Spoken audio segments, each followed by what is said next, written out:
1 October 2015 ভোর 6টা American জাহাজ এলফারো ক্যারিবিয়ান সাগরে সৃষ্ট একটি ভয়াবহ ঘূর্ণিঝড়ের খুব কাছাকাছি অবস্থান করছিল। ঠিক তার 1 ঘন্টা পরে সকাল 7:01 ক্যাপ্টেন ডেভিডসন জাহাজের কোম্পানি মেরিটাইমকে কল দিয়ে বলে, আমরা খুব বিপদে আছি, আমাদের হাতে বেশি সময় নেই। এই কথোপকথনের কিছুক্ষণ পরেই জাহাজটি রহস্যময়ভাবে গায়েব হয়ে যায়। জাহাজটিতে 33 জন ক্রু মেম্বার ছিল। শুরু হয় খোঁজাখুঁজি, কিন্তু এই ঘূর্ণিঝড়ের মধ্যে জাহাজকে খুঁজে বের করাও এতটা সহজ ছিল না। টিভিতে নিউজ দেখে কারো বিশ্বাস হচ্ছিল না স্টিলের তৈরি 32,000 টনের এত বড় জাহাজ এত তাড়াতাড়ি কি করে গায়েব হতে পারে। চলুন জেনে নেই এলফারো জাহাজের সাথে আসলে কি ঘটেছিল, কিভাবে জাহাজটি ঘূর্ণিঝড়ের এত কাছাকাছি চলে যায় এবং এর রহস্যময় সত্য ঘটনা। এলফারো 40 বছরের পুরনো একটি 240 মিটারের মালবাহী আমেরিকান কার্গো জাহাজ। আমেরিকার ফ্লোরিডার পূর্ব সমুদ্র তীরে জ্যাকসনভিল নামে একটি ব্যস্ত বন্দর রয়েছে। এই বন্দরে প্রতি বছর প্রায় 90 লাখ টন পণ্য আসে যায়। 29 সেপ্টেম্বর 2015-তে আলফারো জাহাজটি জ্যাকসনভিল ফ্লোরিডার সেই বন্দর থেকে যাত্রা শুরু করে সান জুয়ান পুয়ের্তো রিকো যাচ্ছিল। জাহাজটি প্রায় 15,000 টন মালামাল বহন করছিল, যার মধ্যে ছিল 391টি শিপিং কন্টেইনার, 294টি ট্রেলার, গাড়ি এবং অন্যান্য পণ্য সামগ্রী। জাহাজটির মালিক টট মেরিটাইম নামের একটি কোম্পানি। জাহাজটিতে 33 জন ক্রু ছিল, যার মধ্যে 28 জন আমেরিকান এবং 5 জন পোল্যান্ডের নাগরিক ছিল। জাহাজের ক্যাপ্টেন ছিলেন 53 বছর বয়সী মাইকেল ডেভিডসন, যিনি 10 বছর ধরে এই জাহাজটি চালাচ্ছিলেন। পুয়ের্তো রিকোর উদ্দেশ্যে 4 দিনের এই সফর জাহাজটির জন্য এবং এর ক্রুদের জন্য একদমই সাধারণ ব্যাপার ছিল।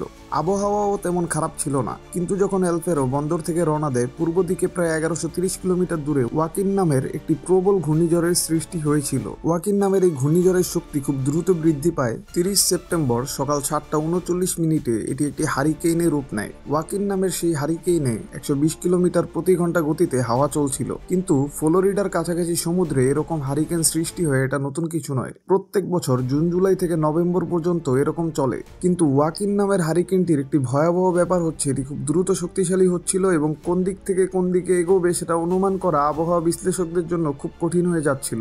কিন্তু সমুদ্রে থাকা জাহাজগুলোর নিরাপত্তার জন্য জাহাজগুলোকে এবং ক্যাপ্টেনদেরকে নানা রকম দিক নির্দেশনা দেওয়া হয় এবং অনেক রকম তথ্য দিয়ে সাহায্য করা হয়, যেন জাহাজগুলো যে কোনো রকম প্রাকৃতিক দুর্যোগ থেকে নিরাপদ দূরত্বে অবস্থান করতে পারে। কিন্তু আমাদের ঘটনার এলফারো জাহাজটি রহস্যময়ভাবে হারিকেনের অনেক কাছাকাছি চলে যায় এবং নিখোঁজ হয়ে যায়।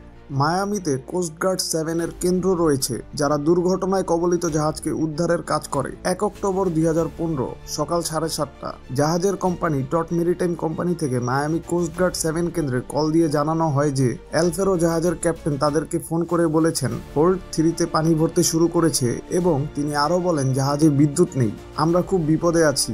এরপরে জাহাজের সাথে যোগাযোগ সম্পূর্ণরূপে বিচ্ছিন্ন হয়ে যায়। কিন্তু কোস্টগার্ড উদ্ধার কাজ শুরু করতে পারে না, কারণ লেভেল 4 হারিকেনে জাহাজকে খুঁজতে যাওয়া সম্ভব নয়। তখন হারিকেনের বাতাসের গতিবেগ ঘন্টায় 222 কিলোমিটার। উদ্ধারকারী দলের পক্ষে অসম্ভব ছিল এরকম একটি হারিকেনের মধ্য থেকে জাহাজকে খুঁজে বের করা। তারা 2 অক্টোবর ভোর 5টায় উদ্ধার অভিযান শুরু করে। ততক্ষণে প্রায় 20 ঘন্টা হয়ে গেছে জাহাজ নিখোঁজ হয়েছে। জাহাজ উদ্ধারে যতটা দেরি হবে জাহাজে থাকা ক্রুদের জীবন ততটা সংকটাপন্ন হবে। কোস্টগার্ডের বিমান জাহাজের লাস্ট সিগন্যালের এলাকায় রাডার টেকনোলজি ব্যবহার করে, কিন্তু তারপরেও জাহাজের কোনো হদিস পাওয়া যায় না। কোস্টগার্ডের মনে আত্মবিশ্বাস ছিল যদি 243 মিটারের এত বড় জাহাজটি ভেসে থাকে তাহলে অবশ্যই আমরা রাডারে একে দেখতে পাবো। কিন্তু তারা 7 ঘন্টায় তীব্র হারিকেন বাতাসের মধ্যে খোঁজাখুঁজির পরেও জাহাজের কোনো খোঁজ পায় না। তাদের বিমানের জ্বালানি শেষ হয়ে যাচ্ছিল, না চাওয়া সত্ত্বেও বাধ্য হয়ে তাদের ফিরে আসতে হয়। পরের 2 দিনে হারিকেন ওয়াকিনের শক্তি যখন কমে আসে তখন উদ্ধার কাজের তৎপরতা বাড়ানো সম্ভব হয়েছিল। অনেকগুলো উদ্ধারকারী জাহাজ এবং বিমান জাহাজের নিখোঁজ হওয়ার এলাকার 4,77,000 বর্গ কিলোমিটার অনুসন্ধান করেছিল। এলফারোর সাথে শেষ যোগাযোগের 72 ঘন্টা পরে একটি উপকূলীয় বিমান কিছু ধ্বংসাবশেষ দেখতে পায়। খুঁজে পাওয়া যায় এলফারো এর লাইফ রিং এবং একটা লাইফ বোর্ড, যেটা ডিমের খোসার মতো ভাঙা ছিল।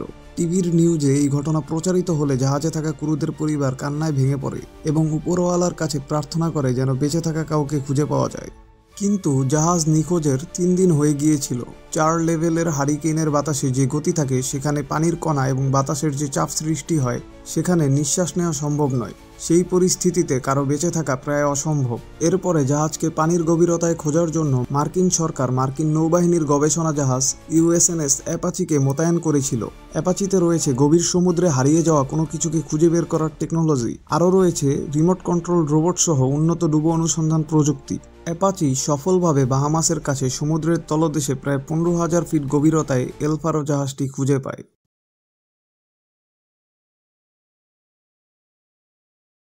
জাহাজটি শান্তভাবে দাঁড়িয়েছিল সমুদ্রের গভীরতায়, কেউ ছিল না জাহাজের মধ্যে। তখন কারো বুঝতে আর বাকি থাকে না জাহাজটি আসলে ডুবে গিয়েছিল এবং জাহাজে থাকা 33 জনের কেউ আর বেঁচে নেই। কিন্তু এত বড় জাহাজ এত সহজে ডোবার কথা ছিল না। আসলে কি ঘটেছিল জাহাজের সাথে সেটা জানার জন্য লাগবে জাহাজে থাকা লোকজনের কথোপকথনের রেকর্ডিং এবং শেষ সময়ে জাহাজে কি ঘটেছিল তার ডেটা। আর সেই কথোপকথনের রেকর্ডিং থাকে জাহাজে থাকা ব্ল্যাক বক্সে। কেবলমাত্র ডুবে যাওয়া জাহাজের ব্ল্যাক বক্স পাওয়া গেলেই জানা যাবে আসলে কি ঘটেছিল ডুবে যাওয়ার আগে জাহাজটির সাথে। ব্ল্যাক বক্স অনেকটা আমাদের ফোনে থাকা মেমোরির মতো। মেমোরিতে যেমন সকল কথাবার্তা, ভিডিও ডেটা স্টোর করা থাকে, তেমনি ব্ল্যাক বক্সেও দুর্ঘটনা কবলিত জাহাজের শেষ সময়ের অনেক তথ্য এবং জাহাজে থাকা লোকজনের কথাবার্তার রেকর্ড থাকে। ব্ল্যাক বক্স সাইজে খুব একটা বড় নয়, এটি বড় সাইজের চায়ের ফ্লাক্সের সমান এবং এটি ডিজাইন করা হয়েছে এমনভাবে যেন আগুন, সমুদ্রের পানির নিচে অথবা কোনো বিস্ফোরণে যে কোনো পরিস্থিতিতে এই ব্ল্যাক বক্স নষ্ট না হয়ে যায়। অ্যাপাচির রোবট খুঁজতে থাকে জাহাজে থাকা ব্ল্যাক বক্স। জাহাজটি ডুবে যাওয়ার প্রায় 7 মাস পরে 26 এপ্রিল 2016-এ পাওয়া যায় এলফারো জাহাজের ব্ল্যাক বক্স। এটি সমুদ্রের তলদেশে প্রায় 15,000 ফুট গভীরতায় অবস্থিত ছিল। মার্কিন নৌবাহিনীর গবেষণা জাহাজ ইউএসএনএস অ্যাপাচি থেকে মোতায়েন করা রিমোট চালিত গাড়ি ROV দ্বারা ব্ল্যাক বক্সটি উদ্ধার করা হয়েছিল। তারপর ব্ল্যাক বক্স বিশ্লেষণের জন্য NTSB এর পরীক্ষাগারে স্থানান্তরিত করা হয়। বিশ্লেষকরা জাহাজের ব্ল্যাক বক্সের ইলেকট্রনিক মেমোরিতে 26 ঘন্টার অডিও রেকর্ডিং এবং সেন্সর ডাটা পেয়েছিলেন। জাহাজ ডুবে যাওয়ার আগের 26 ঘন্টায় 61,000 শব্দ রেকর্ডিং হয়েছিল। এই 61,000 শব্দকে ট্রান্সক্রিপ্ট করাটাও ততটা সহজ ছিল না। এগুলোকে ট্রান্সক্রিপ্ট করতে 3 মাস কঠোর পরিশ্রম করতে হয় বিশ্লেষকদের। কিন্তু উঠে আসে জাহাজ ডুবে যাওয়ার আসল রহস্য। বিশ্লেষকরা জানতে পারে সেদিন আসলে কি ঘটেছিল এলফারো জাহাজের সাথে এবং ডোবার কারণ। জাহাজ ডুবে যাওয়ার 18 ঘন্টা আগে সেকেন্ড মেট ড্যানিয়েল র্যান্ডলফ ক্যাপ্টেনের ব্যাপারে বলছিলেন। ক্যাপ্টেন সবার কাছে বলেন, এই হারিকেন তেমন ভয়াবহ নয়, এর বাতাসের গতি ঠিকঠাক আছে। ক্যাপ্টেন ঝড়কে হালকাভাবে নিচ্ছেন। ক্যাপ্টেন হয়তো তার ভুলকে গোপন করার জন্য এসব কথা বলছেন। সে যেই পথে এগোচ্ছে তাতে করে আমরা হারিকেনের কাছাকাছি চলে যাচ্ছি, এরকম হলে সবাই মারা যাব। কথাগুলো বলে ড্যানিয়েল হতাশগ্রস্ত মুখে হাসি দেয়। রেকর্ডিং থেকে আরও শোনা যায় 30 অক্টোবর সন্ধ্যা 7টার দিকে ক্যাপ্টেন জাহাজকে 10 ডিগ্রি দক্ষিণে রাস্তা বদলানোর আদেশ দেন। সেকেন্ড মেট ড্যানিয়েল ক্যাপ্টেনকে বোঝানোর চেষ্টা করে ওই দিকে যাওয়া মানে আমরা হারিকেনের দিকেই যাচ্ছি, কিন্তু ক্যাপ্টেন তার কথায় তেমন পাত্তা দেয় না। ড্যানিয়েল বুঝতে পারছিল না ক্যাপ্টেন এরকম ডিসিশন কেন নিচ্ছেন। ড্যানিয়েল জানতো সে সঠিক, ক্যাপ্টেন ভুল করছে। ক্রুদের দায়িত্ব দিয়ে ক্যাপ্টেন সন্ধ্যা 8টার দিকে তার কেবিনে ঘুমাতে যায়। এর ঠিক 3 ঘন্টা পরে রাত 11টার দিকে জেরিমি নামের আরেকজন ক্রু ক্যাপ্টেনকে কল দিয়ে বলে, আমাদের আরও দক্ষিণে থাকা উচিত, সেই রাস্তা আমাদের জন্য বেশি নিরাপদ। কিন্তু জেরিমির সেই কথায়ও ক্যাপ্টেন পাত্তা দেয় না। 1 অক্টোবর রাত 1:20 ড্যানিয়েল ডিউটিতে আসে। সেও ক্যাপ্টেনকে শেষবারের মতো রাস্তা বদলানোর জন্য রাজি করার চেষ্টা করে। হারিকেন থেকে বাঁচার সেটাই ছিল শেষ চান্স। কিন্তু ক্যাপ্টেন তার কথাও শোনে না এবং ফোন কেটে দেয়। তখন ড্যানিয়েল তার একজন কলিগকে বলেন, ক্যাপ্টেন তো রাস্তা বদলাচ্ছে না, আমরা সবাই মরব। কিন্তু সে ক্যাপ্টেনের কথা মানতে বাধ্য ছিল, কারণ জাহাজের গত 10,000 বছরের ইতিহাসে জাহাজের ক্যাপ্টেনকে জাহাজের মালিক মনে করা হতো এবং তার নির্দেশ অনুযায়ী সবাইকে চলতে হতো। সবাই জানতো তারা হারিকেনের দিকে যাচ্ছে, তাও তারা ক্যাপ্টেনের ফয়সালা বদলানোর জন্য রাজি করাতে পারছিল না। বিশ্লেষকরা মনে করে ক্যাপ্টেন তাদের কথায় পাত্তা দিচ্ছিল না। এর মেইন কারণ শুধুমাত্র ক্যাপ্টেনের কাছে BBS নামক আবহাওয়া সিস্টেম থেকে একটা মেইল যায়। সেখানে ক্যাপ্টেন ধারণা পেয়েছিল যে হারিকেনটি এই রাস্তা দিয়ে যাবে, কিন্তু এই BBS সিস্টেম পুরনো, এটার উপরে ক্যাপ্টেনের অন্ধবিশ্বাস করা ঠিক হয়নি। ক্যাপ্টেন ডেভিডসন জাহাজকে আগের দিনের আবহাওয়া মেইলের উপর ভিত্তি করে জাহাজ এগোতে থাকে। উনি যে জাহাজকে হারিকেনের দিকে নিয়ে যাচ্ছে সেটা সে নিজেও বুঝতে পারেনি। সেই এলাকায় থাকা সব জাহাজ হারিকেন থেকে সেফ দূরত্বে চলে গেলেও এলফারো সোজা যাচ্ছিল হারিকেনের দিকে। গবেষকরা জানায় যখন জাহাজ ঘূর্ণিঝড়ের কাছাকাছি চলে যায় সেখানে বড় বড় ঢেউ ছিল, কিন্তু জাহাজটিও অনেক বড়, সে ঢেউ সহ্য করে নিচ্ছিল। কিন্তু তীব্র বাতাসের কারণে জাহাজ একদিকে হেলে যায়। 1 অক্টোবর ভোর 4:09 ক্যাপ্টেন ডেভিডসন তার কেবিন থেকে 8 ঘন্টা পরে ডিউটিতে এসে দেখে পরিস্থিতি খুব খারাপ। জাহাজকে তখন 112 কিলোমিটার প্রতি ঘন্টা গতির হাওয়া সহ্য করতে হচ্ছিল, যার কারণে জাহাজ 15 ডিগ্রি হেলে যায়। ভোর 4:43 ক্যাপ্টেন ডেভিডসন ফ্র্যাঙ্ক ফ্র্যাঙ্ককে বলে জাহাজ ম্যানুয়ালি সামলাতে এবং হাওয়ার দিকে মুখ করে রাখতে। হয়তো ক্রুরা তখন কোনোভাবে জাহাজকে হাওয়ার দিকে রাখতে চেষ্টা করেছিল, কিন্তু সেই পরিস্থিতিতে সেটা একদমই সহজ ছিল না তাদের জন্য। সকাল 5:43 জাহাজের নিচের সেকশন থেকে জানানো হয় হোল্ড নাম্বার 3-তে পানি এসে গেছে। গবেষকরা জানায় পানি আসার মূল কারণ জাহাজের সেকেন্ড ডেকে এরকম সাইড শেল ওপেনিং ছিল, সেগুলো বড় বড় ঢেউয়ের পানি আসতে এবং যেতে সহায়তা করে। কিন্তু বড় ঢেউ চলাকালীন নিচের হোল্ডে পানি যাওয়ার হেচের ঢাকনা বন্ধ করে রাখতে হয়। এটা খোলা ছিল, যে কারণে জাহাজের নিচের হোল্ডে প্রচুর পানি ঢুকে যায়। এটা একদমই ঠিক হয়নি, এর কারণে জাহাজটি আরো বেশি হেলে গিয়েছিল। ক্যাপ্টেন চিন্তা করে হাওয়ার কারণে এবং নিচের ডেকে পানি যাওয়ার কারণে জাহাজ 15 ডিগ্রি কাত হয়ে গেছে। জাহাজকে ঘুরিয়ে দিলে হয়তো হেলে যাওয়া ঠিক হয়ে যাবে, কিন্তু জাহাজকে ঘোরাতে গিয়ে ইঞ্জিন বন্ধ হয়ে যায়। এর কারণ জাহাজের ইঞ্জিনে একটি পাইপের সাহায্যে তেল যায়, কিন্তু জাহাজ অনেকক্ষণ ঝুঁকেছিল, যার ফলে তেলের পরিবর্তে ইঞ্জিন পাইপ দিয়ে কেবল হাওয়া ছিল, আর এই কারণেই ইঞ্জিন অকেজো হয়ে যায়। জাহাজ তখন অনেক বড় মুশকিলে পড়ে যায়, কারণ তখন আর জাহাজকে কন্ট্রোল করা যাচ্ছিল না। ঢেউ যেদিকে নিবে সেদিকেই যেতে হবে জাহাজকে। ফলে বোর্ড সাইড ভেন্টিলেশন দিয়ে জাহাজে পানি আরো বেশি বেশি প্রবেশ করতে থাকে।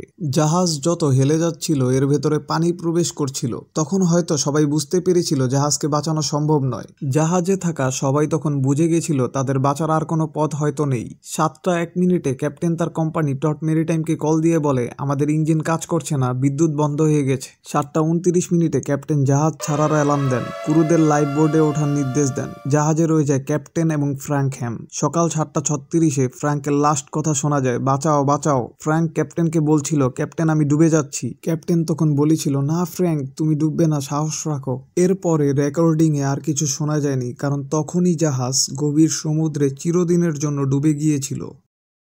জাহাজ ডোবার কারণ হিসেবে দায়ী করা হয় হারিকেনকে, ক্যাপ্টেনের ডিসিশনকে, গ্রুপের কথা না শোনার ব্যাপারে ক্যাপ্টেনের যে মনোভাব ছিল সেটাকে, এবং হোল্ডে পানি ঢুকে যায় কারণ জাহাজটি 40 বছরের পুরনো ছিল, এটার ফিটনেস ইস্যুকেও দোষারোপ করা হয়। ডোবার ঘটনায় মেরিটাইম সেফটি অ্যাক্ট নামে একটি আইন পাস হয়। জাহাজের নিরাপত্তায় উন্নত সরঞ্জাম, আধুনিক লাইফ বোর্ড, সঠিক আবহাওয়া ইনফরমেশন, এরকম দুর্ঘটনা যেন আর না ঘটে, জরুরি অবস্থার জন্য জাহাজ এবং ক্রুদের আরো ভালোভাবে প্রস্তুত করাই ছিল এই আইনের মূল লক্ষ্য। ভিডিওটি কেমন লাগলো অবশ্যই কমেন্টে জানাবেন। লাইক এবং সাবস্ক্রাইব করে পাশে থাকুন। আলোয়া 243 এর রহস্যময় ঘটনা জানতে চাইলে স্ক্রিনে দেখানো ভিডিওতে ক্লিক করুন। ধন্যবাদ।